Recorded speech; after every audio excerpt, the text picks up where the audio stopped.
Bonjour à tous et bienvenue sur un épisode un petit peu particulier. Aujourd'hui, je reçois non pas une femme, mais ni plus ni moins ma sœur. Yes, salut. Sephora. Appelée plus communément Sephora. Ou Seth pour les intimes. Ou Seth pour les intimes. Donc, aujourd'hui, on parle beaucoup avec ma sœur et mon frère et ma mère. On se parle chaque jour, en fait. Ça étonne beaucoup de personnes, d'ailleurs, quand on se parle autant. On a une bonne relation. Je pense aussi qu'on a déménagé quand on était jeunes, en 2006. Donc, de se retrouver dans un pays différent, ça aide aussi à créer des liens parce que t'as pas de grand monde à qui. Bah oui, on avait des gens qu'on connaissait, mais c'est pas non plus. Ça rapproche. Ça rapproche. Ouais. Tu sais d'où tu viens, puis tu te retrouves ensemble, puis ça fait que tu grandis après comme ça. Tu sais, moi, je sais qu'il y a beaucoup de personnes de françaises ou autres qui écoutent le podcast parce que j'ai beaucoup de bandes qui m'écrivent quand même. Et puis juste Anthony qui est venu le dernier podcast qui venait de France aussi. Puis c'est un peu un truc qui vient, c'est ça clique facilement parce que on vient du même endroit. Puis je me souviendrai toute ma vie qu'une fois quelqu'un m'a dit mais pour vous êtes là genre les Français puis vous pensez que tout est différent, vous parlez la même langue, tout est différent, le système d'éducation, le système politique, les routes sont différentes. Donc il y a plein de aller faire l'épicerie. Ouais, les premières épiceries qu'on a fait ici, tu regardes puis tu reconnais rien sur les tablettes. Non, c'est ça. C'est aucun produit que tu C'est ça qu'on savait pas quoi manger au début quand on arrivait parce qu'on n'est pas habitué et c'est pas les mêmes produits. C'est vrai. Après, on s'adapte quand même bien. C'est sûr que la barrière de la langue aide, il y en a pas. Donc, mais ça peut même être au contraire, ça peut être une barrière qu'on ne voit pas parce que vu qu'on n'a pas comme moi au début, les gens qui disaient des gros mots, je comprenais pas. Je savais pas ce que ça voulait dire. Donc, il y a des choses que tu comprends pas alors que tu es censé comprendre. Donc après, comme tu dis, la barrière de la langue, c'est que quelquefois tu penses que tu peux pas avoir de choc culturel parce que c'est le français, alors que tu as un choc culturel parce que comme tu dis, tout est complètement différent. Les routes, la première fois que j'ai pris la voiture, parce qu'en fait ici ceux qui connaissent le Québec savent que les feux rouges, les lumières rouges sont de l'autre côté de la route, tandis qu'en France ils sont à côté de toi, tu les vois là. Et je me suis retrouvée sur le boulevard René Lévesque, ça faisait 2 semaines que j'étais ici. Sur le boulevard René Lévesque, une grande artère à Montréal, à passer, puis à me retrouver en plein milieu du feu rouge, puis en plein milieu de la route. J'étais sur la route. Donc, en fait, il faut s'acclimater. Puis je pense que comme c'est français, ça se fait tout seul, alors que non, pas du tout. Juste l'école. Moi, au début, quand je suis arrivé avec l'école, c'était catastrophique, là. Donc, attendre l'arrêt de bus et les grosses autobus jaunes, non, on connaissait pas ça. Du tout. Donc, c'était... Bref, donc aujourd'hui, en fait, l'épisode, c'est une interrogation sur l'investissement. Est-ce que tu connais de l'investissement? Donc, je t'ai préparé des questions, puis tu vas nous expliquer c'est quoi un très bon prof. Un REER, etc. Mais en gros, ce qu'on voulait faire, vu que c'est bientôt Noël, peut-être que vous voulez l'écouter, puis Noël va être passé, mais on voulait parler aussi on parle beaucoup d'entrepreneuriat, de partir en business, etc. Mais de voir aussi les à côté pour les femmes ou les conjoints d'une personne qui est en business, du temps que ça prend. On parle beaucoup habituellement ici au Québec, enfin au Canada, la structure pour les entrepreneurs, la structure fiscale est plus avantageuse quand tu es entrepreneur grâce justement, je l'ai déjà expliqué, quand tu enlèves tes dépenses, etc. de ta business versus quand tu es un salarié, mais ça vient avec beaucoup d'inconvénients et beaucoup de choses qui peuvent venir. D'abord, tu peux te présenter un petit peu juste que les gens te connaissent, ça va pouvoir aider. Je suis plus si jeune que ça. Merci d'ailleurs de me recevoir sur le podcast. Je trouve ça vraiment vraiment fun. J'ai 41 ans, j'ai 3 enfants, dont une fille de 15 ans, un garçon qui a presque 14 ans et un autre qui a presque 10 ans.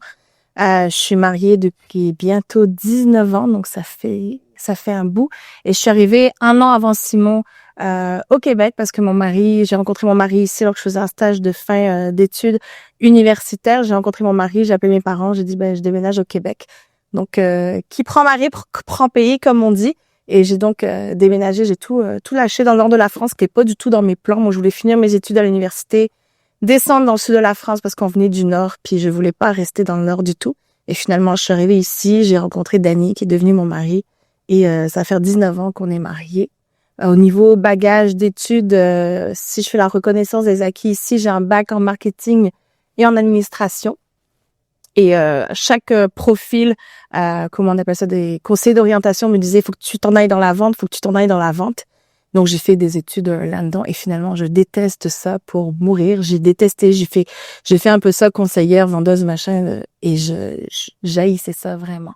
Moi Donc, aussi, j'ai la vente. j'aimais vraiment comme, pas parce qu'on aime parler qu'on est bon pour vendre. Je suis bonne conseillère, mais de la vente à pression, faut atteindre des chiffres, je détestais vraiment ça. Donc, et là, comme ce que je fais maintenant, on va en parler peut-être plus tard, mais j'aime ça m'appeler une multitasking ninja. Souvent, c'est ça que je dis. Je fais plein de choses. En même temps, j'aime tout ce qui est organisation, planification d'événements. J'aime l'administration. C'est très rare les gens qui vont dire, moi, j'aime ça. Et j'aime vraiment ça. Et, donc, en ce moment, je suis assistante personnelle pour quelqu'un une conférencière qui voyage pas mal à l'international. Donc, comme j'aime dire, j'organise sa vie. C'est ce que je fais. J'organise sa vie. Puis ça me permet aussi de voyager avec elle de temps en temps. Comme je suis allée en France au mois d'octobre. L'année dernière, on était à Los Angeles. On retourne, là, je m'en vais en Suisse au mois de mars. Donc, c'est un métier que j'aime parce que je touche à tout. Et moi, un métier en milieu, de faire toujours la même chose, je serais pas capable. Souvent, au bout de 1 an, même 6 mois, 1 an dans une job, je m'ennuie. On dirait que j'ai fait le tour.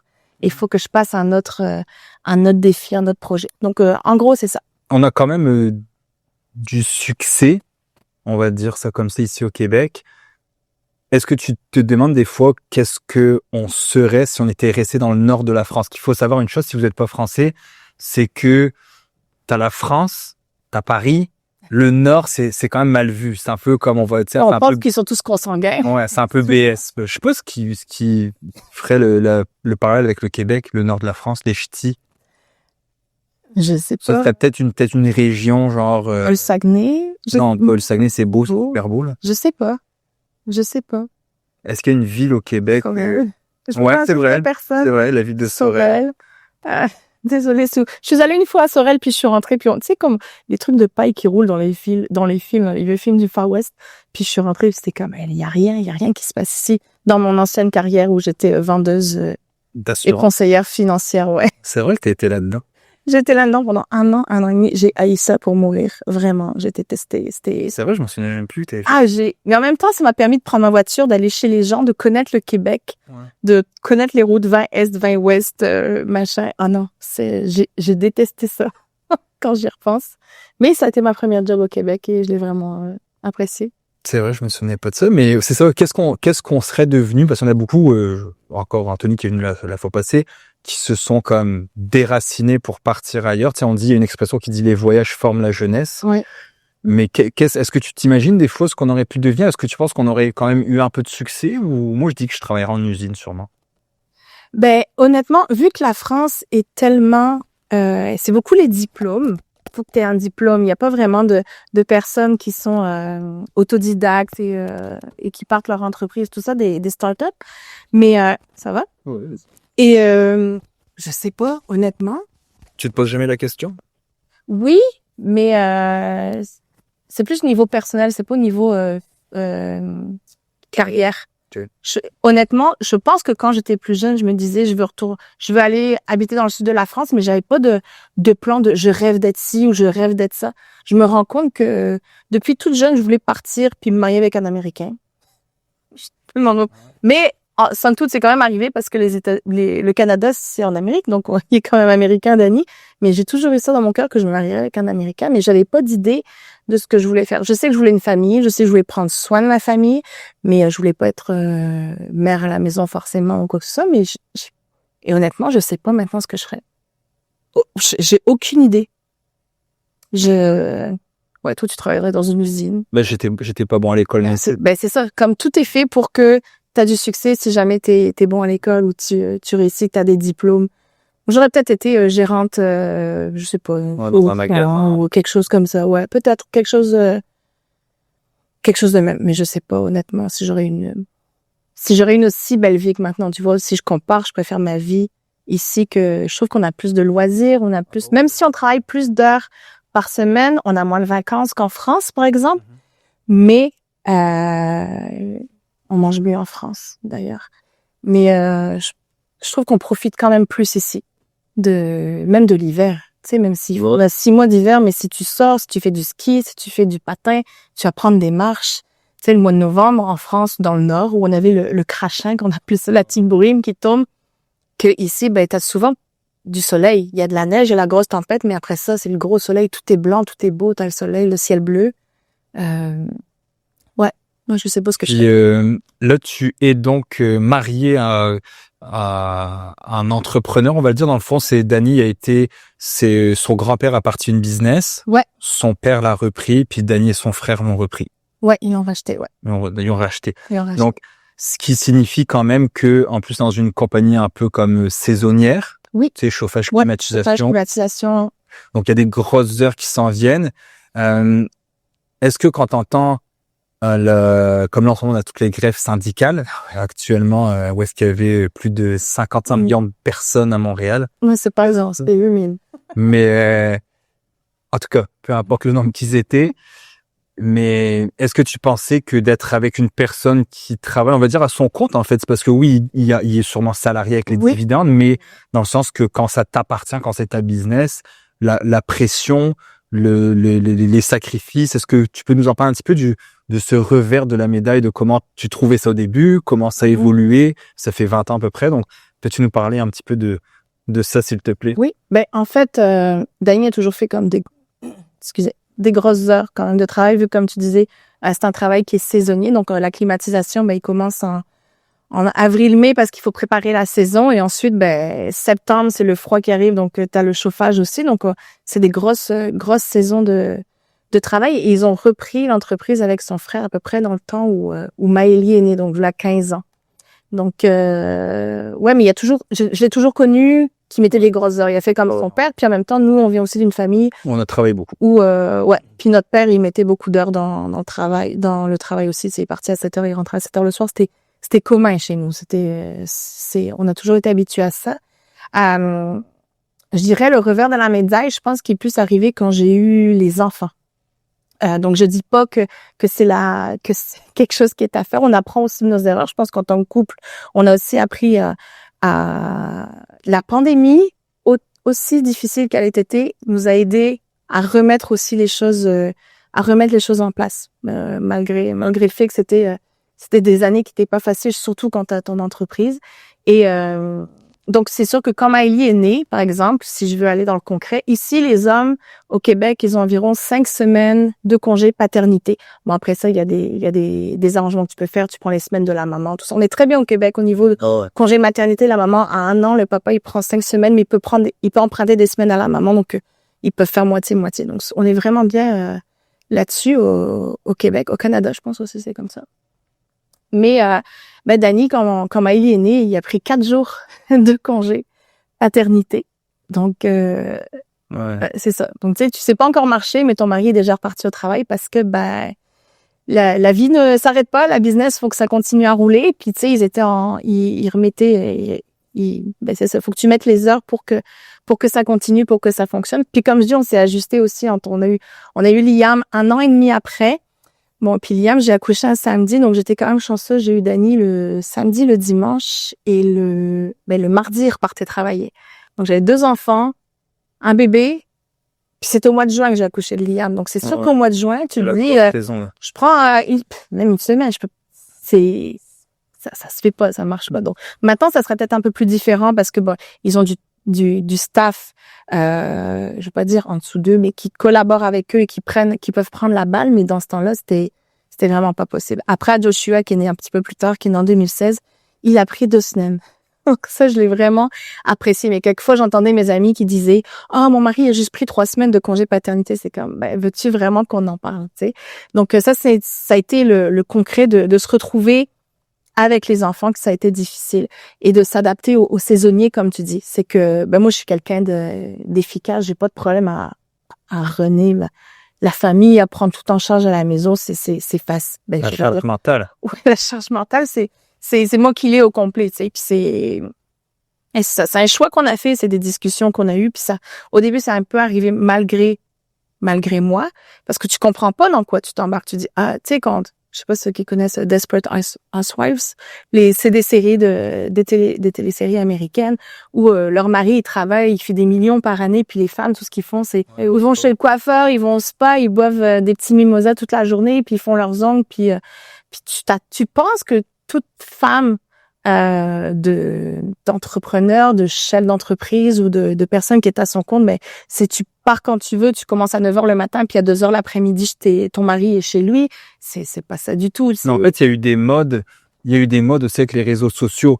Tout à fait. Comme l'immobilier. Il y a eu un moment donné où on entend un peu moins parler avec les taux qui avaient augmenté, mais à un moment donné, l'immobilier était l'Eldorado. Ouais. Tout le monde se mettait multimillionnaire. Ils avaient tous 50 portes et il y avait des Corey Albert sur TikTok qui parlaient de ça puis qui vendaient des formations. À un moment donné, ça a été le day trading avec des mecs qui disaient qu'il y avait pas certains journaux alors que c'était pas vrai. Ils avaient payé la page pour être dans ce fameux journal. Des gens qui, après, ça a été la bourse. Où est-ce que j'en ai fait partie? Où est-ce qu'on a vendu? Nous, on est arrivé dans un milieu à l'époque avec Liberté 45. Quand on est arrivé au bon moment, il y avait quasiment pas de podcast, il y avait quasiment pas de formation en ligne. T'arrives là-bas, tu le sais combien je faisais. J'ai des clauses de non-confidentialité. C'est normal quand tu vends ta business, mais tu sais l'argent que j'ai fait. Ça, je veux dire, quand on ne plus quoi faire de l'argent, c'est vraiment le cas. Mais j'ai quand même gâté du monde. On a fait les enfants notamment. Je pense qu'on a fait les choses bien aussi en plaçant notre argent à l'époque. Il y a eu la crypto. Ouais. Il y en a beaucoup de monde qui ont fait de l'argent en crypto, mais il y en a beaucoup aussi qui se sont dit, j'en ai fait un peu, mais je vais profiter de vendre mes formations sur la crypto. Donc, il y a toujours, et à un moment donné, c'était l'entrepreneuriat. Ouais. Lance ton entrepreneuriat, deviens entrepreneur, c'est facile. J'ai choisi mon horaire, je travaille quand je veux, mais c'est boss babe chez les femmes, il y a beaucoup de s'entendre. Les boss babe. C'est quoi les boss babe? C'est les femmes qui sont leurs propres entrepreneurs. Puis ça, tu vois beaucoup dans tout pyramidal, là. C'est comme, t'es ton propre entrepreneur, tu fais ton propre horaire, tu fais ton propre horaire, puis tu fais un peu ce que tu veux, mais c'est que ça vient avec énormément de sacrifices. Si moi, je ne compte plus le nombre au début, avant la pandémie, il y a vraiment eu un avant-après pandémie. Avant la pandémie, je pouvais compter sur les doigts de la main, même pas avec 2 doigts, les fois où Dany mangeait avec nous le soir à la maison. Ah ouais, ok. C'est comme, puis là, j'ai dit, puis à un moment donné, oui, je mange. Puis j'avais commencé à faire des croix sur le calendrier, les moments où il était avec nous pour souper. Puis encore là, je ne prône pas ce style de vie-là du tout, parce que comme je dis, on a fait déjà des ajustements. Lui, il a fait des ajustements, moi, j'en ai fait. Et c'est juste pour montrer un peu le revers de la médaille. Puis s'il y en a qui écoutent ça, qui sont un peu plus jeunes, puis qui commencent là-dedans, si vous voulez prendre des notes de nos erreurs qu'on a faites, nous, tu sais, parce que les enfants, pendant les premières années de leur vie, c'est moi qui m'en occupais. Oui, il était là, il jouait avec eux quand il rentrait le soir. C'est vrai que Dany, c'est quelqu'un de travaillant. Écoute, il rentrait, il jouait avec les enfants, il m'aidait à prendre le bain. Il m'aidait à prendre le bain. Il jouait avec les enfants, on les couchait, puis après, il retravaillait jusqu'à 11h minuit. L'été, là, il travaillait jusqu'à 11h minuit, puis il se relevait à 4-5h du matin. Donc, c'est quelqu'un qui bosse. Il arrivait pas, quand je dis, il arrivait pas parce qu'il était dans un bar. Ou même, Dany, je n'ai jamais vu assis sur le sofa avec une bière dans la main ou en train de jouer à des jeux vidéo, ou il était toujours en train de travailler. Est-ce que c'était sain? Non, c'est pas plus sain, mais c'est toujours un homme travaillant qui veut travailler pas pour se prouver, mais pour subvenir aux besoins de la famille, pour son entreprise, parce qu'en même temps, il y a aussi le côté, si ton entreprise, elle ne fonctionne pas, c'est combien de familles qui en pâtissent? Ouais, c'est ça. Peut-être les employés, il n'y a pas un faux ou un solopreneur. C'est ça, il y a l'entreprise avec son frère. Puis avant la pandémie, je veux pas me tromper dans les chiffres, mais je pense qu'ils avaient comme 80 employés. Puis après, il y a eu la pandémie, ils sont retombés à 30. Parce qu'on manquait de main-d'œuvre, on manquait de matériaux. On manquait d'appareils à vendre, mais le nombre, comme je disais, le nombre de fois où il a soupé avec nous à la maison, c'était rare. On avait le samedi et le dimanche, et quelques fois le vendredi soir. Donc c'est ce côté-là, et même le nombre de fois où on a dû annuler des invitations, où on a annulé des vacances. Par exemple, t'as une personne clé, on avait des vacances prévues, des vacances, un long week-end de prévu en amoureux. On devait partir, on avait fait garder les enfants. On devait partir comme plusieurs jours durant la semaine. Mais il y a quelqu'un de clé dans l'entreprise qui a démissionné, qui a donné son 2 semaines de préavis. Tes vacances, ton week-end, il saute. Parce que tu sais que là, il faut trouver quelqu'un, il faut mettre les annonces, Puis ça, c'est la vraie vie. C'est le côté de les sacrifices. Le sacrifice que par exemple, t'as un technicien, t'es en souper un samedi, il y a des urgences, il fait chaud, t'as des techniciens qui travaillent. Puis ça a pris de la maturité aussi de mon côté de comprendre. Le technicien, il est chez un client, il y a un problème. Il appelle Dany ou il appelle, il appelle puis il n'y a pas le choix de répondre. C'est ton gars qui est quelque part, tu veux prendre soin de lui, tu veux être là aussi pour lui, et quelque part, le client veut pas payer, admettons. Le client veut pas payer, ou quelquefois, il y a un trouble, il y a un problème avec une machine que, le technicien, il sait pas comment faire. Qu'est-ce que tu fais? Il t'appelle parce que Dany, il était aussi technicien avant, donc tout le côté technique, donc il y a un problème. Les gars, il l'appelait. Tu vas répondre à ton gars parce que tu veux aussi que lui rentre chez lui, parce que même, oui, ils sont payés, parce qu'ils sont sur les urgences, machin, mais c'est comme une vie qui est là, c'est une famille qui a une responsabilité aussi de prendre soin de ton monde, de voir aussi que tes employés, s'ils sont pas là, t'es pas là non plus. T'as ça le groupe, ouais. Puis il y a quand même aussi le fait, puis là je vais peut-être me faire traiter de sexiste ou autre, mais c'est ce que je parlais avec Kat. Je pense que l'homme maintenant, de nos jours, je pense qu'il y a encore le poids de vouloir performer mieux. Puis je dis pas de faire un meilleur salaire que sa femme, c'est pas ça que je veux dire, mais moi je ressens quand même le poids d'accomplir des choses pour mettre à l'abri ma famille, pour c'est génétique, hein. Je sais pas, mais je veux pas pouvoir dire à ma fille non, je pourrais pas t'acheter ça à Noël, ou non, je pourrais pas t'acheter. Puis là où on parle de matériel, mais en même temps, je voulais aussi le côté émotionnel, je veux être présent. J'ai été extrême, je peux un peu, je pourrais être, on peut toujours plus, mais je pense que j'ai été extrêmement présent pour Olivia depuis sa naissance, grâce aussi à la pandémie d'ailleurs. Mais c'est ça, je pense qu'un homme a quand même encore le poids de se dire faut que je réussisse. Tout à fait. Puis pas forcément pour l'ego des autres, des voisins, ou des parents ou frères, sœurs, peu importe, mais son propre ego de se dire je veux que ma famille soit bien, je veux qu'on puisse manger ce qu'on veut. Puis j'en parlais justement hier soir avec je sais pas si t'as vu, j'ai partagé un extrait d'un film où la fille elle sort de la voiture parce que dans ma story, parce que ils conduisent puis ils vont au resto pour leur anniversaire de peu importe, t'as pas vu. Puis la fille elle dit stationne-toi là, puis le gars il est comme non, ça coûte $20 pour ça, puis la fille elle dit c'est correct, elle s'en va. Puis elle lui dit qu'il est pauvre et tout, puis je dis pas que les filles chase l'argent, mais ce que j'ai lu c'est que un gars, peu importe le salaire de la fille, va se mettre avec, que la fille avec le salaire du gars, c'est pas sûr qu'elle va se mettre avec. Ouais. Est-ce que c'est vrai ou pas, je le sais pas. Moi, je dirais qu'un gars, par exemple, tu veux un homme, c'est dans votre génétique, c'est dans votre DNA, votre ADN, de travailler, de pouvoir, de protéger ta famille, de prendre soin de ta femme, de tes enfants, c'est en vous. Et j'écoutais justement un podcast tout à l'heure qui disait que on produit de plus en plus d'hommes qui sont faibles parce que notre génération ne rencontre plus l'adversité autant que les générations précédentes. On a tout cuit. On est la génération micro-ondes, on a tout cuit. Et ce qui fait que on a des hommes qui sont plus faibles. Et moi, si le futur mari de ma fille écoute un jour ce podcast, t'as pas un gars qui approchera de ma fille si tu n'es pas travaillant. Ouais. Si t'es un gars qui je sais pas comment le dire en étant poli, mais si t'es un gars qui ne fait rien, que t'es sur ton canapé à jouer des jeux vidéo, sache que ma fille, elle a appris d'avoir un papa travailleur, d'avoir des tontons qui sont travailleurs. Tu sais, je regarde autant de mon côté que du côté à Dany. C'est des hommes qui sont travailleurs, qui sont travaillants, qui sont courageux, qui sont persévérants. Et c'est là-dedans qu'elle aura grandi que, mon mari, il va pourvoir aux besoins de la famille. Pas juste que le mari peut faire ça, la femme aussi peut le faire, mais on a besoin d'hommes qui sont travaillants, qui, comme moi, le côté, je prends soin des enfants parce que je le fais mieux. C'est quand même, génétiquement, on peut se battre puis dire, mais les hommes aussi, mais toi, tu prends super bien soin de tes filles. C'est un papa très, très présent. Mais il y a des choses que Kat, elle fait mieux que toi. Il y a des choses que toi, tu fais mieux que Kat. Et c'est souvent quand les filles ont un problème, qui pleurent ou quoi, c'est pas moi qui vont voir, là. C'est ça. D'ailleurs, c'est drôle. Hier, on jouait à un jeu avec Maëlie qui s'appelle Who Knows Me Best. C'est comme qui me connaît le mieux. Et si j'ai été dans le trouble, qui sait que j'appellerais Maëlie, c'est toi qu'elle a mis. Elle a dit, pourquoi? Elle dit, il répond toujours à son téléphone. C'est vrai. Donc, tu sais, mais c'est quand même les rôles d'hommes, c'est comme si je suis dans le trouble, c'est qui que je vais appeler, c'est qui que je vais aller chercher, c'est les hommes. C'est comme, il y a un reel qui passe beaucoup sur Insta en ce moment qu'on voit, puis plein de féministes vont dire, oh, c'est pas vrai, mais les jobs les plus dangereuses, c'est les hommes qui les font. Ouais. Tu sais, puis je suis contente, tu sais, quand j'avais mis en story la fois dernière, mais quand il a fallu déneiger la fois dernière, qu'on a reçu 30 ou 40 centimètres de neige, puis que Dany était en train de pelleter dehors, j'étais pas féministe pantoute à ce moment-là. J'étais très, très contente d'être à la maison en train de préparer le souper.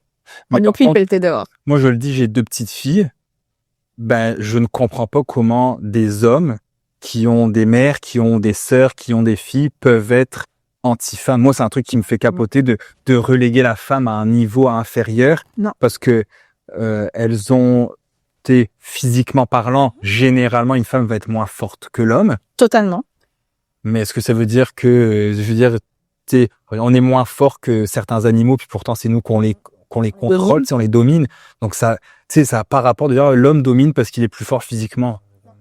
Non. Puis après, il y avait un gars justement sur une émission de télé, mais les hommes ont accompli plus des choses musicalement, en création, etc. Mais c'est pourquoi? Parce que la femme n'avait pas de place. C'est ça. Ils avaient des opportunités. Tu sais, moi, je suis pas féministe comme le féministe toxique qu'on voit maintenant. Pour moi, la femme à sa place, l'homme à sa place, les deux ensemble. Puis de voir ça, tu sais, comme, par exemple, si je reviens à la famille, au côté entrepreneur, au côté de l'entreprise, ben, c'est de comprendre que Dany a un rôle, puis moi, j'en ai un. Puis on se complète. Puis c'est pas lui contre moi, c'est nous ensemble. Et ça, c'était la grosse différence que j'ai appris, que j'ai maturé. Puis c'est à un moment donné, tu sais, parce que il est rentré du travail, puis j'étais fâchée parce qu'il est rentré tard, puis j'étais fatiguée. Puis parce que oui, être à la maison avec les enfants en même temps que parce que je travaille quand même à temps partiel. Puis j'ai toujours choisi des emplois qui me permettaient de concilier la vie de famille, la vie et le travail, parce que pour moi, c'était comme, ben, si jamais il arrive quelque chose, faut que je puisse quitter le travail, faut que je puisse arrêter. Comme là, je suis en télétravail uniquement, je voyage quelques semaines par année, mais ça me permet d'avoir cette flexibilité d'être là ce matin. Ouais. Ça me permet de faire les sorties scolaires, ça me permet tu sais, si je veux travailler le soir, ben, je travaille le soir. Si je veux travailler le week-end, je fais un peu ce que je veux de mon horaire. Il y a des choses que je dois absolument faire à certains moments, mais tu sais, je fais un peu ce que je veux. J'ai toujours choisi mes emplois en fonction de ça. Et pour revenir, je disais, Dany était rentré tard du travail, puis j'étais vraiment fâchée, j'étais pas contente. Puis il m'a juste dit, mais est-ce que tu penses que je suis contente d'être au travail? Tu penses pas que je préférais être avec toi puis les enfants à la maison? Et ça a vraiment été une phrase qui m'a percutée, parce que Dany, c'est pas un workaholic, c'est pas quelqu'un qui est addict au travail, c'est pas quelqu'un qui, au début, je pensais ça, puis souvent j'avais une amie qui disait, oui, mais Dany, c'est un workaholic qui est addict au travail. Puis non, parce que quand il m'a dit cette phrase-là, de faire attention aussi à l'entourage qui vous entoure, parce que quelquefois ça peut être t'en parles souvent de l'entourage, ouais. Ça peut être quelque chose qui peut être très très toxique et qui peut te drainer vers le bas. Puis je m'étais montée dans ma tête que Dany, mais en fait, il préférait le travail plutôt que nous. Et en fait, c'était pas vrai. Quand il m'a dit cette phrase-là, tu penses pas que je préférais être avec toi et les enfants plutôt qu'au travail? Ben, j'ai compris. Puis je me suis dit, en fait, c'est au nous qu'on doit travailler. C'est pas juste, tu sais, comme nous, on a un compte conjoint, il n'y a pas lui son propre compte, moi mon propre compte. J'ai accès à tous les placements, tout ça, c'est à nos noms, la maison, tout. Je fais largement moins d'argent que lui. Mais jamais il m'a dit, ben, ça, c'est mon argent. Puis, tu sais, il n'y a pas de... Semble non plus avec Kat. J'ai accès à tout. Je compte même pas. Mettons, qu'est-ce que j'ai mis en plus, qu'est-ce que j'ai acheté. Ça, c'est non, quand t'es marié. Aucune idée. Quand t'es marié, que tu partages le même lit, ben généralement, faut que tu partages le même compte en banque. Ben moi, c'est ma façon de penser, parce que ben il y a des moments où lui il va mettre plus d'énergie sur certaines choses, moi je vais en mettre moins. Puis si tu commences à calculer au prorata de... Ouais, parce qu'il y a ça maintenant, là, via 50-50. Et il y a le fameux prorata. Ouais, mais je gagne plus. Moi, je suis comme, on est une famille, on est une équipe. Puis c'est comme ça que j'éduque aussi Olivia et Rosalie. Rosalie est encore petite, elle a 1 an, mais Olivia, je l'éduque que ta sœur, faut que tu la protèges. C'est ton équipe. Exact. C'est pas ta compétitrice. C'est ton équipe à l'école, là. Te mets pas avec ils vont être à l'école à un moment donné ensemble. Te mets pas avec tes amis pour te moquer de ta sœur. Non, tu devrais la protéger. Les gens devraient savoir que, oh, attention, il y a sa grande sœur qui est là, qui est rendue, je sais pas quelle ceinture de jiu-jitsu elle sera à l'époque, plus tard. Mais il y aura pas de ouf. Non, ok, on va pas niaiser Rosalie parce qu'il y a sa grande sœur qui est là, puis sa grande sœur, puis elle a des amis. Donc on va faire attention. Ouais, donc moi, c'est important. Ça, c'est ce qu'on n'avait pas, je trouve, quand on était plus jeune.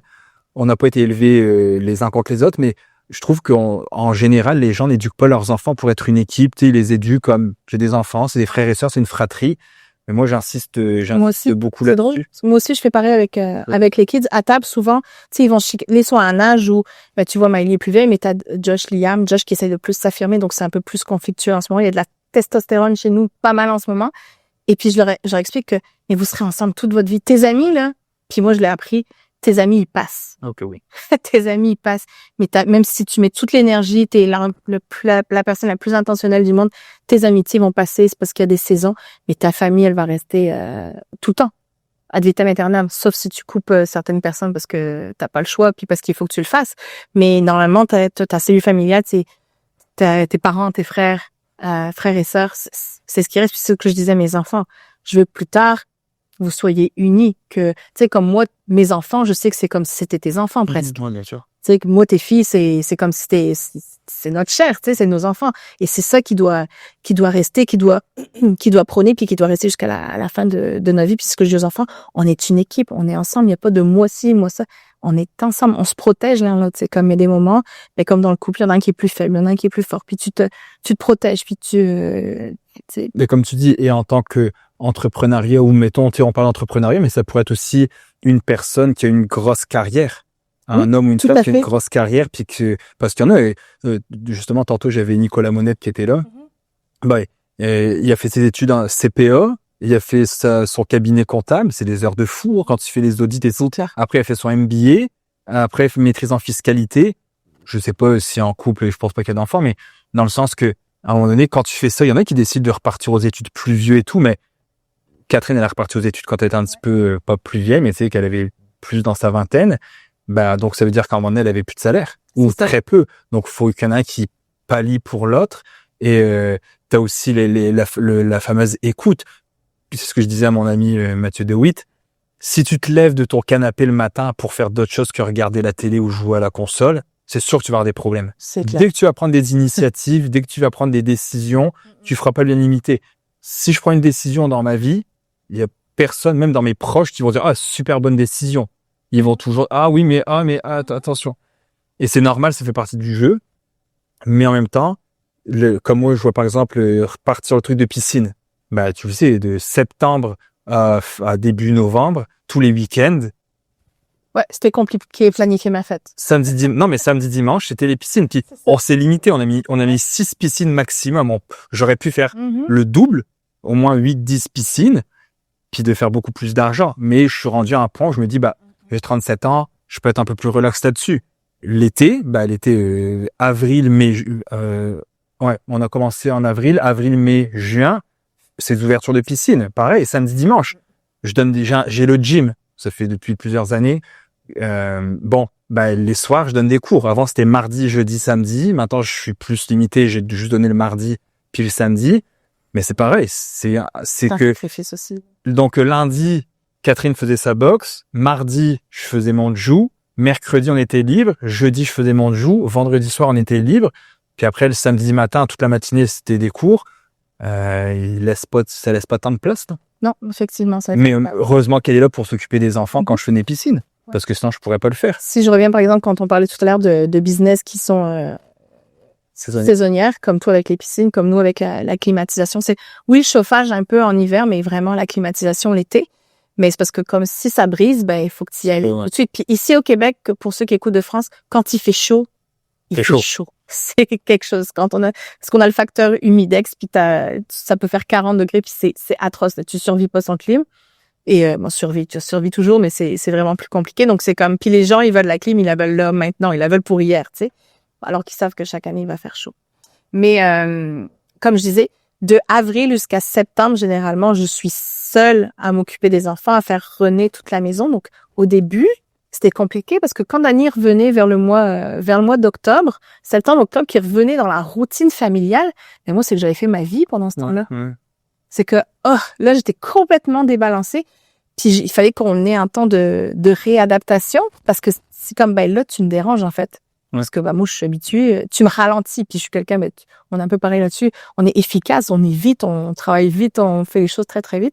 Donc, ça arrivait que ben là, c'est dans ma routine, puis ça me dérange, ou ben là, je prends plus les décisions toute seule. On va faire ça ce week-end, parce que moi, je faisais un peu comme s'il était pas là, parce que je comptais pas sur lui. C'est comme, ben, s'il est là, il est là, je le prends. S'il est pas là, ben, il est pas là, parce que sinon, au bout d'un moment, t'es frustré, puis t'es déçu tout le temps. Mais ça a été, même au niveau de la reconnexion aussi en tant que couple, c'est comme, ben, tu reviens au mois de septembre, puis t'as pas le temps forcément de parler, parce que quand il me parlait de job. Ouais. On n'avait pas le temps de visionner pour la famille ou de parler vraiment. Mais c'est comme on prenait toujours un week-end comme, OK, on se prend un temps juste à deux pour faire un reset. Parce que, ben, puis après, t'apprends. Ça fait 19 ans qu'on est mariés, puis on a appris avec les années. On sait les cycles. Ouais. On sait, OK, moi, je sais qu'à partir du mois d'avril, là, il est tendu, c'est un peu plus compliqué, mais t'apprends. T'apprends aussi à gager tes attentes, là. Quand c'est une business saisonnière, tu l'apprends vraiment, tu dis, ben là, c'est ça, c'est le coup à donner, malheureusement. Puis, à la retraite, ça sera autre chose. Puis, il y aura toujours autre chose. Puis est-ce que votre niveau de vie fait des envies? Tu sais, t'as un très gros réseau social versus moi, tu sais, j'ai peu de personnes autour de moi. Toi, t'en as quand même beaucoup plus, justement, avec ton travail, l'église, etc. Mais est-ce que t'as certaines perceptions ou certains commentaires que des fois te laissent un peu, genre, t'as de la chance parce que ton mari, vous partez souvent en vacances, vous avez une belle maison, vous vivez quand même dans un endroit un peu plus paradisiaque. Les parents à Dani, avec la business, ont eu aussi de l'argent. Vous savez que vous êtes à l'aise financièrement.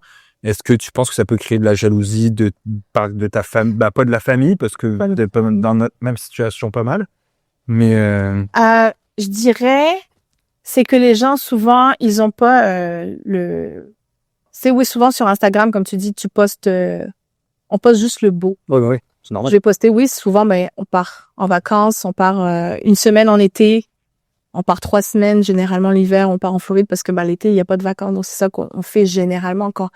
Mais on n'a pas un train de vie de fou non plus, tu sais, on va pas au resto tout le temps, je fais à manger, j'ai pas de femme de ménage. Tu sais, les gens, ils pensent qu'on gagne des millions par année, mais c'est pas le cas. Et ça vient avec tu sais, le fait qu'on pourrait avoir beaucoup plus si je travaillais selon ce que je sais très bien qu'avec les diplômes que j'ai puis les capacités que j'ai, je pourrais, ça peut rien dire maintenant gagner dans les 6 chiffres parce que c'est comme tant que ça, si on peut dire. Mais tu sais, je pourrais faire un très, très bon salaire.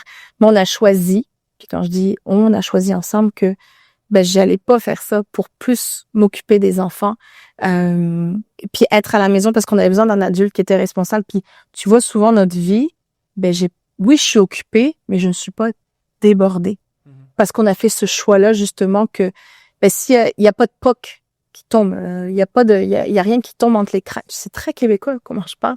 Il y a rien qui tombe parce que je vais les ramasser. Puis c'est sûr, c'est une de mes forces, un de mes talents. Donc c'est ça que je vais faire pour que justement quand Dani il rentre, notre maison soit un havre de paix.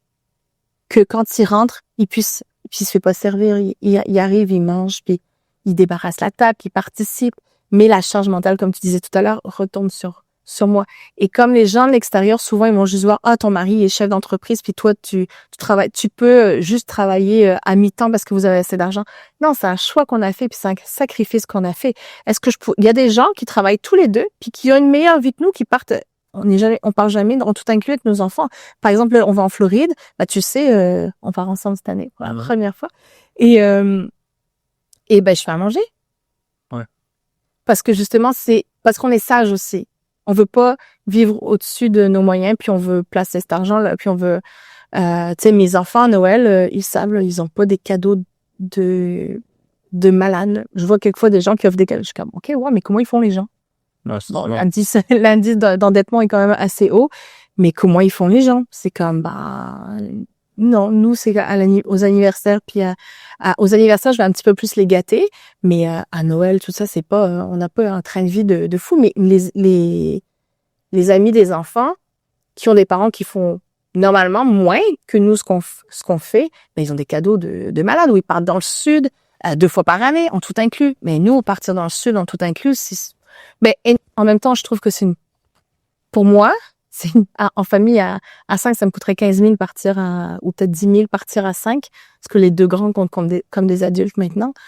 Mais mettre autant d'argent pour une semaine, je préfère prendre plus de vacances puis faire à manger, faire l'épicerie, aller au resto ou se gâter à la Disney comme on va faire là. Mais oui, ça crée de la jalousie. Je sais que depuis qu'on a déménagé à notre maison à Saint-Hilaire, qu'on a eu un très, très bon prix parce que c'était pendant la pandémie où tous les prix étaient très bas et on a revendu notre autre maison plus cher que le marché. Puis tu sais, pendant 7 ans, on habitait dans un jumelé là, à Saint-Amand. Vous êtes assis en appartement pendant un bout. On est resté dans un appart parce qu'on avait fait des choix financiers qui n'avaient pas de sens. Puis là, on voyait que ça marchait pas. Puis je voulais pouvoir profiter de mon congé maternité avec Liam à la maison, de pouvoir rester 1 an avec lui. Donc, on s'est dit, qu'est-ce qu'on fait? Est-ce qu'on met tout sur les cartes de crédit pendant 1 an ou on revend, on rembourse nos dettes? Et puis, tu sais, c'est comme c'est le dicton qui dit reculer pour mieux sauter. Il y a beaucoup de gens qui nous ont dit, il y a même des gens qui sont même plus venus chez nous parce qu'on était en appartement. Oh non, c'est pas assez grand chez toi, on viendra pas manger. Je l'ai eu, cette phrase-là. Ben, viens pas. T'es pas un vrai ami si tu viens pas chez moi parce que je suis dans un appartement, dans un 5,5 sur Curé-Poirier-Longueuil. On a vécu là pendant 2 ans. Mais je dis, Dani, c'était quand tes plus belles années? Honnêtement, à l'appart, notre voisin en arrière, c'était un cimetière. J'avais des voisins dessus qui faisaient du bruit, mais c'était tellement, il y avait même pas la clim. C'était pas facile. On habitait au 2e ou au 3e étage. J'avais les 2 petits, Maëlie qui avait 1 an et demi, Liam qui était bébé. Puis je montais l'épicerie avec les enfants. Je les mettais dans la bassinette. Puis je montais l'épicerie après. Ça, c'était la réalité. Puis mon mari était propriétaire d'entreprise. Il était chef d'entreprise. Il était directeur. Il y avait un titre de directeur. Mais ça, c'était la vraie vie. Mais en même temps, ces 2 années-là, c'était des belles années parce que j'étais avec les enfants à la maison. Je travaillais pas, je pense, à ce moment-là du tout parce que j'étais en congé maternité. J'étais avec les enfants à la maison. Puis financièrement, on n'avait aucune dette. Oui, on n'avait plus de maison, mais notre voiture était payée, je pense, à ce moment-là. Puis on avait tout remboursé, toutes nos cartes de crédit, tout était à zéro, tout. Il y avait plus rien. Les mauvais choix qu'on avait fait financiers, on l'a effacé. Donc c'est comme, tu sais, si je voulais du sushi tous les soirs, je me prenais du sushi tous les soirs parce que notre loyer était extrêmement bas. Donc, tu sais, c'était... Et puis, maintenant qu'on est à Saint-Hilaire, où oui, comme tu dis, c'est paradisiaque, j'ai ma vue sur la montagne. Je m'assois sur mon front porch en avant pour regarder la montagne quand je bois mon café, l'été ou même l'hiver ou l'automne. Oui, mais en même temps, on a travaillé fort. On a été 7 ans dans un jumelé avec les enfants dans la même chambre. On avait une salle de bain. Tu sais, puis les gens, c'est comme, là, ton mari, il fait ça, puis on n'a pas de garage, on n'avait pas de... Ouais. Et en même temps, ça nous a permis de mettre le maximum de côté pour se payer cette maison-là quand l'opportunité est arrivée. Tu sais, on n'est pas passé à côté parce que avant ça, il y avait une autre maison qu'on avait vue qui était le même prix. Puis quand je repasse devant cette maison, je dis, une chance qu'on n'a pas pris celle-là parce que j'ai tellement mieux maintenant. Mais à cette époque-là, on n'était pas prêt, on n'avait pas les sous. Donc on est passé à côté. Maintenant, on disait, on est passé à côté de cette opportunité-là parce qu'on n'avait pas mis assez d'argent de côté. Et maintenant, je me dis, mais tant mieux. Parce que là, quand l'opportunité de Saint-Hilaire est arrivée, c'est comme, on avait la maison, on n'était même pas obligé de vendre l'autre. On voulait même la louer, tout ça, faire un investissement. Finalement, on l'a pas fait. On voulait pas rentrer dans le trouble de louer une maison. Ça me tentait pas. Mais en même temps, tu sais, ma maison, elle est en travaux. On a des travaux à faire. On les fait nous-mêmes, les travaux. Ouais. Tu sais, on a changé les planchers. T'es même venu aider. On a changé les planchers. On a refait les céramiques, tout ça. Mais on les fait nous-mêmes. On n'a pas embauché une entreprise. Puis c'est ça. Mais il y a des gens qu'on n'est plus invités chez eux. Depuis qu'on a cette maison là, il y a des gens qui ouais non, on peut pas vous inviter chez nous, chez vous c'est trop grand, puis on peut pas venir. Et je sais que ma belle-maman par exemple a vécu ça. Ils ont acheté une super belle maison et elle a perdu des amis. Il y a des gens qui sont plus parce que leur maison est magnifique, mais eux encore ils avaient travaillé fort là. Mon beau-père c'est un bosseur là, c'est des gens et ils ont jamais vécu au-dessus de leurs moyens non plus. Donc c'est pour ça je pense que Dani aussi est comme ça parce qu'il a été élevé de cette façon-là. Vous flashez pas non plus. Non, puis mes beaux-parents, quand je regarde, c'est pas des gens qui flashent du tout. Et ils sont toujours restés dans cette humilité-là, mais eux aussi ont perdu des amis. Puis nous, il y a des gens qu'on a perdus aussi, parce que les gens, à un moment donné, ils comprennent pas non plus. Oui, moi, j'ai beaucoup d'amis, j'ai un gros réseau. Dani en a moins. Et ça, lui, c'est plus parce que les gens comprennent pas non plus notre réalité de vie. C'est moi j'aime bien inviter à la maison. Donc souvent le samedi, dimanche, soit vous venez ou maman ou tout. J'avais tout le monde, toujours du monde, le samedi, le dimanche. Puis à un moment donné, il m'a dit, moi c'est trop pour moi. Il dit, j'ai besoin d'une journée dans la semaine où je suis tranquille à la maison, il y a personne. Et moi, comme avoir de la famille ou quoi, pour moi c'est pas du monde. Bon, c'est de la famille. Mais lui, il avait vraiment besoin il dit, je veux pouvoir m'allonger dans le sofa puis juste dormir ou m'endormir comme je veux. Donc, j'ai dû aussi respecter aussi ce besoin-là. Puis, des gens comprennent pas notre horaire de vie. Non, puis t'as même les problèmes qui viennent avec ça que tu n'as pas en tant qu'employé. Ben, comme je disais tout à l'heure avec la COVID, je me souviendrai encore le moment où on avait la messe, je sais plus c'est la messe de François Legault tous les jours. C'était à 13h qu'il y avait la conférence de presse les premières semaines. Et je me souviens encore je pense que c'était le 20 mars ou 20, où ils ont tout fermé. Ouais. Je suis dans mon lit en haut, ils ont fait regarder la télé en bas. Je suis dans mon lit, Dany est au bureau. Puis je regarde la conférence de presse et là, ils disent, on ferme toutes les entreprises. Je suis comme, OK. Je me souviens encore du feeling. Je suis là, puis je dis, OK, ben là, c'est le temps Dany va rentrer du travail, tu sais, puis tu vois je vois quand il rentre du travail que ça a été une bonne journée ou ça a été une journée qui est plus difficile. Il y a une journée, je me souviens, il était rentré, son visage était gris-vert, tellement il y avait une journée qui était atroce. Puis là, tu le vois rentrer, t'es comme, OK, c'est pas le temps de dire quoi que ce soit. Il a pas ramassé ses chaussettes ce matin, mais c'est pas le temps. OK, c'est comme t'accueilles. C'est comme qu'est-ce qui se passe. Puis peut-être c'est pas le temps de lui en parler maintenant parce qu'il voudra pas en parler, mais c'est comme plus tard, c'est comme il va s'asseoir, puis là, il va expliquer. Mais la COVID a été une période où c'est parce que tous tes employés, il faut les mettre à pied. Ah non, ça c'est pas facile. Quand t'as cette responsabilité là au-dessus. Tu te dis, c'est comme je disais tout à l'heure, c'est toutes des familles, puis des enfants. Puis si par exemple, quelquefois, c'est comme, ça m'arrive de le dire, c'est comme, à quoi ça sert d'avoir autant de troubles? Revends tout, place l'argent, puis on est tranquille. C'est comme, mais en même temps, c'est comme toutes ces personnes-là, tu vas en prendre soin. Ah, mais je pense qu'il y a la notion familiale aussi, c'est de son grand-père, il doit avoir Oui, le grand-père, le papa, puis là, c'est avec son frère. Donc, oui, il y a cette responsabilité-là. Tu peux pas faire n'importe quoi parce que, oui, t'as ta famille à toi, mais t'es responsable. Et c'est souvent ça, je pense que les gens oublient dans une entreprise où les gens travaillent pas pour toi. Les gens travaillent, tu sais, c'est rare que Dany va dire, oh, c'est mes employés. C'est rare qu'il va avoir ce terme-là parce que c'est comme, oui, c'est des gens avec qui tu collabores, mais on a besoin oui, c'est comme le boss parce que il va prendre des décisions, parce qu'il va prendre une vision, une direction, puis qui est appliquée ensuite. Mais moi, je sais que ces employés, ils les aiment vraiment, il est intéressé à leur famille. Moi, avant pandémie, je passais quand même 2 fois par mois ou une fois par semaine au bureau. Je connaissais tout le monde là.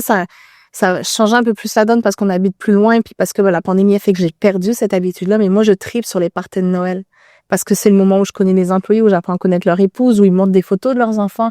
Et pour moi, c'est important de savoir ça parce que c'est pas juste des gens qui travaillent pour faire runner une business puis faire de l'argent. C'est des vies. C'est des vies. Et Dany, il dit souvent, c'est comme, je suis responsable de ces gens-là. Je suis responsable si nous on lâche ou si je prends des mauvaises décisions d'entreprise, c'est toutes ces personnes-là qui en pâtissent après. Et beaucoup oublient ça dans l'entrepreneuriat. C'est comme, je vais être le boss, je vais faire ce que je veux. Non. Tu fais pas ce que tu veux. Quand t'es solopreneur, tu peux, mais une fois que t'as des employés ou une fois que t'as tes employés, t'es responsable. C'est ça, des gens à charge. T'es responsable de ces gens-là, puis t'es responsable des shots, de caller les shots qui vont impacter leur vie aussi, puis tu vas en prendre soin. Parce que si tu calls les shots qui sont juste avantageuses pour toi, t'as plus personne qui travaille. Puis là, t'es tout seul, puis tu te fais dur, là. Et t'as besoin de ces gens-là. Et de remettre, c'est pas, c'est lui le boss. Un peu comme on dit, le gouvernement. Le gouvernement, c'est pas nos boss. Normalement, ils sont là pour servir le peuple. Tu sais, puis c'est souvent ça qu'on oublie. Les plus grands leaders sont ceux qui servent les autres. Et tu vois, Dany, c'est un peu sa façon de penser. Je veux servir mes employés, les gens qui travaillent pour la compagnie. Est-ce que tu penses que tu as mis des projets de côté pour ça? Totalement. Ouais. Totalement. C'est il y a 2 ans, 3 ans, j'avais repris un travail parce qu'on fait on a tous des moments dans notre vie où ça va pas. J'ai repris un travail où je travaillais presque à temps plein. C'était un super beau poste. Mais j'avais tout le trafic à faire le matin, le soir. C'était compliqué. Puis, j'avais pris ce job-là alors que Dany, il était pas d'accord que je reprenne ce travail-là. En bout de ligne, ça s'est avéré qu'il fallait que je sois à cet endroit-là. J'en ferai pas dans les détails. Mais il fallait que je sois à cet endroit-là. Et quand j'ai quitté, J'ai quitté parce que j'ai eu cette phrase-là à cœur. Puis j'étais comme, je suis toujours en train de mettre ma vie entre parenthèses. Puis j'en ai ma claque de mettre ma vie entre parenthèses, mes projets, ce que j'ai à cœur, j'aime faire de la musique aussi. Tu mets toujours tout entre parenthèses. Puis j'ai eu cette phrase-là sur mon cœur, c'est comme les parenthèses de ta vie sont les fondations de ton futur. Et ça m'est resté, je me suis accrochée à ça parce que oui, ce que je mets entre parenthèses maintenant, ben c'est les fondations pour mon futur, pour mon couple, pour mes enfants, pour ma famille. Et ça m'est vraiment resté parce que je me dis, ce que j'ai mis entre parenthèses maintenant, je veux pas dire que je vais peut-être pas le refaire plus tard, mais c'est parce que je vois mes enfants. Puis, je fais tout en fonction de la famille, de mes enfants, de mon mari, de mon couple. Et je vois les enfants, par exemple, je me souviens dans cette période-là, Joshua était rentré de l'école, il rentre de l'autobus, c'est 3h15. Il rentre de l'autobus, il sort de l'autobus, j'entends le chien qui jappe parce que j'entends l'autobus qui passe. Puis, j'aime ça l'attendre sur le perron de la porte quand il arrive de l'école. J'ouvre la porte. Hello! Il fait sourire quand je peux. Et là, il a une tête, mais il est débiné, il va pas bien, puis il arrive, puis il se met dans les bras, puis il se met à pleurer. Puis à ce moment-là, je me suis dit, mais il m'a expliqué ce qui s'était passé, il avait vraiment pas une belle journée, mais si t'es allé au service de garde, puis je juge pas personne qui le fait, c'est juste des choix qui sont personnels, c'est juste ma vie, des choix qu'on a fait, mais s'il avait été au service de garde, ou s'il avait été tout seul à la maison, qui aurait accueilli ces larmes-là, qui se sera occupé de lui à ce moment-là. Et comme, tu sais, on vit dans une société où l'appât du gain est toujours plus grand, où on veut s'accomplir, où on veut mettre sur Instagram aussi ou ça. Mais à un moment donné, ce qui compte en bout de ligne, les gens qui vont liker ta story sur Instagram, ça compte plus. Non. Ce qui, tu sais, hier soir, au souper, on était à table, puis Liam, je sais plus, on parlait de